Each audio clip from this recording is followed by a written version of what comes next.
bozana abagwizatunga bakazana ibiciro kwita uburyo bwabo mu Burundi bagashiraho imigambi myiza kugira ngo ugwaruka muronka akazi mukora. Murumva rero yuko nakwizera ibintu biva hanze no mu miryango y'iwacu murazi yuko tuguma twigumya naho babuze rasiyo utaja gusaba icyo ufungura. Ni kubera habuze ayo mafaranga mvamahanga. Kuvuga yuko rero uyu munsi rero amafaranga ya Union Européenne natwe ataco vyo kwica no kurengagiza amagorwa y'abarundi. Turazi yuko uyu munsi abarundi benshi yuko barasemerera basaba yuko hoba agahengwe kugira ngo baronke ingene ashobora kubaho nashobora gutunga imiryango. Iyo mirwano yabereye mu duce turimo Bigega na Kabonero hafi y'umupaka wa Uganda wabunagana hagati y'ingabo za Kongo n'inyeshamba za M23. Hari hashize ibyumweru nka 2 mirwano itabera hafi cyane y'uyu mupaka byari byaratumye abaturage benshi bari barahungiye muri Uganda bataha. Ndasubiye kubaha kaze mwese abanywanyi bacu muri ko murabana natwe mu makuru n'ibiganiro vya misi yose tuba turiko turabashikiriza ngaha kumbonesha kure yacu kandi yanyu ya ICTV. Mbonesha kure imwe rudende bashikiriza amakuru abavugwa irya nino. Ngiye kugushikiriza amakuru avugwa muri politiki ya umutekano, nkuru zivugwa mu gateka kazina muntu ndetse n'ibindi vyose biba byagiye biratangazwa nivugwa mu menyesha makuru vyose uragenda ubikurikira. Hari inkuru yihuti dushikiye kano kanya uraza kuyikurikira, hari n'inkuru y'umubabaro ndibuze kukubwira muri ano makuru vyose muraza kugenda muvyumviriza. Ico utegerezwa gukora conyene no gufyonda kuri subscribe twashira ko inkuru ikaraje gushikira mu bambere sangwa kaze misango ryano makuru asozera yo twiriwe turabashikiriza kuri no wa gatanu igenekerezo rya 10 z'ukwezi kwa gatandatu umwaka wa 2022. Ubutungane bw'u Burundi kuri no wa gatanu bwatanguye kurekura abanyororo bapfungiwe ubusa.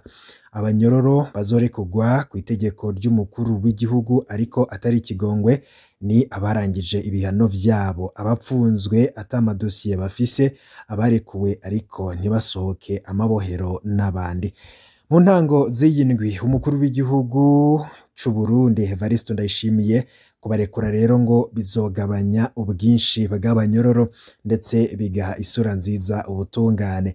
Amwe mu mashirahamwe yigenga asaba ko mu gufungurwa hatokwibagirwa n'abapfungiwe imvo za politike co kimwe n'abaharanira agateka kazina muntu bapfungiwe ubusa. SDDH ni ishirahamwe rivugira abaharanira agateka kazina muntu babangamiwe, ritabariza cane abayoboke b'umugambwe taremererwa n'amategeko Mouvement pour la paix et le développement pour tous, Force Girafe pour la libération du Burundi. Abanywanyi bawo barenga 200 bafungiwe mu ntara zitandukanye nka Makamba, Rutana, Bururi, Kirundo, Muyinga, Cibitoke na Bujumbura. Yemeza ko baborejwe igufa akabasabira kurekurwa kuko ngo bamwe muri bo barengeje amezi 2 mu gasho ka komisariya y'igipolisi. Aheruka kurekurwa nawe inyuma y'imyaka 4 yapfunzwe, akabavuga ko yibuka akabonge kabapfungiwe ubusa. Mushikiriza manza mukuru wa Republika yatangaje igikorwa co gufungura abafungiwe ubusa mu ibohero rikuru rya Mpimba, naho atabitigiri vy'abazorekugwa bose yavuze, akaba yamenyesheje ko ari igikorwa kizobandaniriza mu yandi mabohero. Ibiharuro bitangwa n'umugenduzi w'amabohero ari mu gihugu vyerekana ko amabohero yarengewe n'ubwinshi bw'abanyororo ku bice birenga 300% arimwo abapfunzwe abarenga 1300 kandi yategerezwa kwakira abatarenga 4200. Mu birabana n'imigenderanire gufashanya hagati y'u Burundi n'ubumwe bwa Buraya ngo birushiza kuba vyiza. Ishirahamwe ry'ubumwe bwa Buraya na leta y'u Burundi bamenyesheje kuri no wa gatanu genekezo rya 10 z'ukwezi kwa gatandatu ko gufashanya bigeze ku ntambwe nziza, ko bitakiri urukurukuru. Ibirori vyo kubigaragaza icese bikaba vyabereye kuri Jardin Publique. Claude Bushu aserukira ubumwe bwa Buraya mu Burundi akaba amenyesha ko iyo migenderanire no gufashanya byokeshwa ibiganiro hagati y'ivyo bihugu kuva mu mwaka 2021. Bushu ati birahimbaye tubigaragaje icese inyuma yo gukuraho ibihano ku Burundi. Uwo aserukira ubumwe bwa Buraya yemeza ko ari bo bunganira mu iterambere 33%, aho ngo amafaranga arenga miliyoni 900 y'amanyaburaya ariyo yatanzwe. Iyo ntambwe nshasha yo gufashanya Boshu akaba avuga ko ubumwe bwa Buraya nabo bakorana izotuma bongereza imfashanyo mu bisata bitandukanye. Ku izina rya leta y'u Burundi, Albert Shingiro umushikiranganje mu vyo ajejwe harimwo imigenderanire y'u Burundi n'ayandi makungu arashima yamara akagira ati imfashanyo ntizize ariko u Burundi bwaramaze gutahura ko icambere ari ukumenya kwibako. Uwo mushikiranganje akaba asaba ko ayo mashirahamwe gushigikira imigambi leta yashize imbere na cane yifasha kuronka akazi yifasha kuronka akazi ugwaruka. Faustin Ndikumana arongoye ishirahamwe Parsem ashima iyo ntambwe yamara ngo mu gihe intwaro ibereye izoba ikimeze uko iri ubu ngo ntitwitegeye amafaranga azohabwa leta mu gihe atamuco mu ikoreshwa ryayo, aho usanga ahereye mu karwi k'abantu. Yamara ngo amajambo y'umukuru w'igihugu c'u Burundi ashikiriza kubijanye n'intwaro ibereye aratera icizere. Faustin Ndikumana akabona ko yoshigwa mu ngiro amafaranga y'agaciro atuma tubura igitoro maze ibiciro bigaca biduga ngo yoca aboneka. Nubwo bivugwa gutya ariko hari ababibona ukundi, babona ko ivyashikirijwe n'umushikiranganje w'imigenderanire n'andi makungu ngo ku Burundi bwo kwibako ivyo ngivyo biza gusubiza ubukene mu bukene butagira izina abanyagihugu basanzwe bakenye, ngo kuko ngo Burundi ngo bwarasenzekaye cane kubera ibihano bwafatiwe mu mwaka w'ibihumbi 2015 ku bw'amabi atandukanye yakorewe abarundi. Twebwe twibaza yuko tubwiza kwigaburira tutaravye bivuye mu mahanga, tubwiza gukora kugira tugwize umwimbu dushore turonka amahera tugure ivyo dukeneye bindi mu mahanga. Mugabo rero hagize ico bonyene bavuga bati bagomba bahe Uburundi mu bijanye n'amafaranga, nivyo no kwita bonus. Mugani tubishira imbere, dushira imbere yuko ibihugu dukorana bozana abagwiza tunga bakazana ico no kwita uburyo bwabo mu Burundi, bagashiraho imigambi myiza kugira ngo ugwaruka muronka akazi mukora. Murumva rero yuko nakwizera ibintu biva hanze no mu miryango y'iwacu. Murazi yuko tuguma twigumya naho babuze rasiyo utaja gusaba icyo ufungura ku mubanyi. Dushaka yuko amahera yose dukoresha mu guhemba abakozi amahera yacu abarundi twirondereye.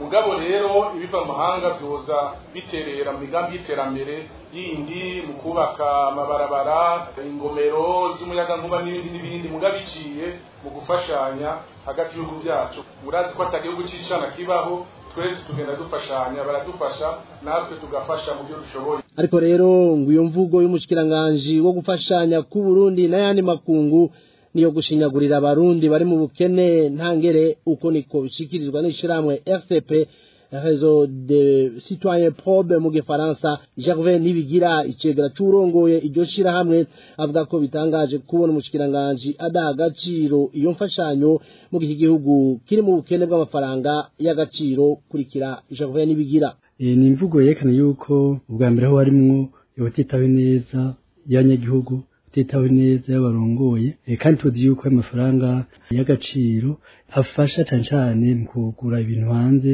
ubundi bikenera gusumba ibindi. Atovuga yuko nk'uyu munsi yumvise ingene n'ugihugu basemerera bavuga yuko atasukari atabitoro bihari, no kubera habuze ayo mafaranga mva mahanga. Kuvuga yuko rero uyu munsi rero amafaranga ya Union Européenne natwe tatacho vyo kwica no kurengagiza amagorwa y'abarundi. Turazi yuko uyu munsi abarundi benshi yuko barasemerera basaba yuko hoba agahengwe kugira ngo baronke ingene ashobora kubaho nashobora gutunga imiryango. Mbe none ko tuzi yuko kuva mu 2015 abarundi b'Uburundi bamye basaba yuko ibihano byokorwaho basubira bagahabwa imfashanyo uko byamye kera. Imfashanyo rero tuvuga ko idakenewe canke ari kubera uyu munsi umushikiranganje yobona yuko wewe iriyo byose bikwiye, ariko ntibaze wa munyagihugu umwe uyu munsi aratubitse umukanda yarakeneye yuko imfashanyo yoza igafasha igasahiriza igaca leta kugira ngo gishobore kubomboka. Niyo mishahara avuga yuko abarundi baronka cyaduko imishahara ari ntica ntikize. Rero umushikiranganje tubaza yuko iyo mvugo atari imvugo ibereye indongozi, ari imvugo y'akashinyaguro ku barundi cyane abarundi bari mu bukene, abarundi bamazo dasanzwe. Kanono tugaruke ku makuru avugwa mu karere. Umutwe w'abagwanyi wa M23 uvuga ko nibiba ngombwa uzofata umuji wa Bunagana mu rwego rwo kwirinda ibitero vy'ingabo za leta ya Congo FARDC.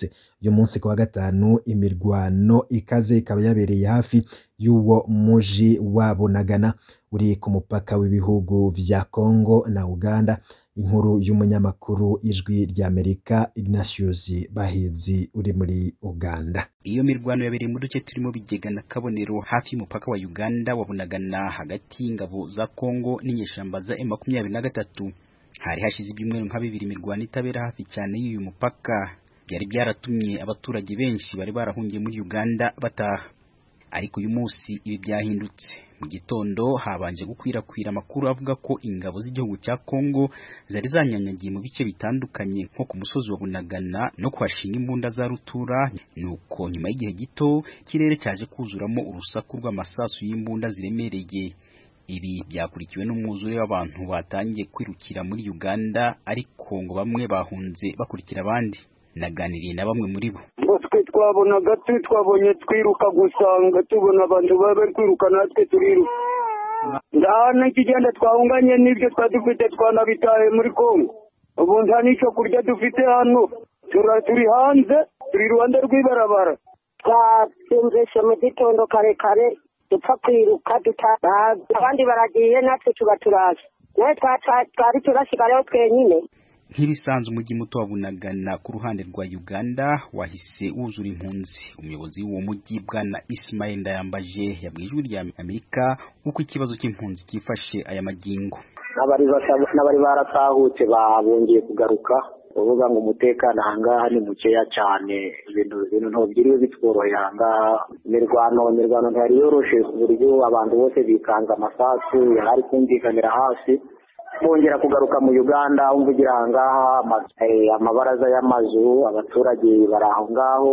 Abakongomani bamaze kongera kuhagaruka mu Gatare, mu soko bamaze kugeramo. Gusa ikibabaje muri byo ubu ngubu uri kubabwira kuja Nyakabande naho ndi bashaka no kumva none. Mu gihe twateguraga inkuru hari amakuru avuga ko abarwanyi ba M23 bari barimo gusatira umujyi wa Bunagana ku ruhande rwa Congo. Nabaje umuvugizi wa M23 Wiringoma niba bashaka kuufata. Sisi kabisa hatuna lengo ya kupiga ile mgeni na kuimiliki. Lakini ni hao ndio walikuja shambulia ngome zetu. Ati twe nta mugambi dufite wo gufata umujyi wa Bunagana, ariko aho nibo baje kutugabaho igitero, nuko natwe twirwanaho twivuye inyuma tubasubije bari baturutse batani birwanisho byinshi cyane. Nta mugambi wo gufata Bunagana dufite, ariko bibaye ngombwa kubera gushaka kwirinda tuzawufata. Kwe buri gihe tuvuga ko duharanira amahoro, ariko bakaza kudutera. Buri gihe baduteye tubasubiza inyuma, bibaye ngombwa Bunagana kwifata ni ikintu cyoroshe cyane, twayifata igihe dushaka cyose. Kama inawezekana sisi tujilinde kushika wakati yoyote, kama tunapenda tutaishika. Ntabwo twashoboye kuvugana n'uruhande rw'igisirikare cya Republika ya Demokarasi ya Congo kumva icyo bavuga ku byabaye no munsi n'ibyo umutwe wa M23 uvuga. Imirwano y'uyu mutwe wa M23 n'ingabo z'igihugu cya Republika ya Demokarasi ya Congo imaze amezi atari make isubukuye, kandi nta byiringiro byari byagaragara byo gukemura amakimbirane, nubwo umuryango wa Afrika y'Uburasirazuba watangije ibiganiro hagati y'imitwe yitwaje intwaro na guverinoma ya Congo ibera i Nairobi. Ikiciro cya mbere cy'ibi biganiro ntabwo cyatanze umusaruro. Guverinoma ya Congo iherutse kwita abarwanyi ba M23 umutwe w'iterabwoba, kandi kugeza ubu ntibiramenyekana ingaruka z'iyi nyito nsha izagira kuri aya makimbirane, mu gihe imiryango mpuzamahanga ihamagarira impande zombi kugirana ibiganiro by'amahoro kugira ngo ako karere ka Congo kazabemo amahoro arambye. Ignatius Bahizi, ijwi rya Amerika, Uganda.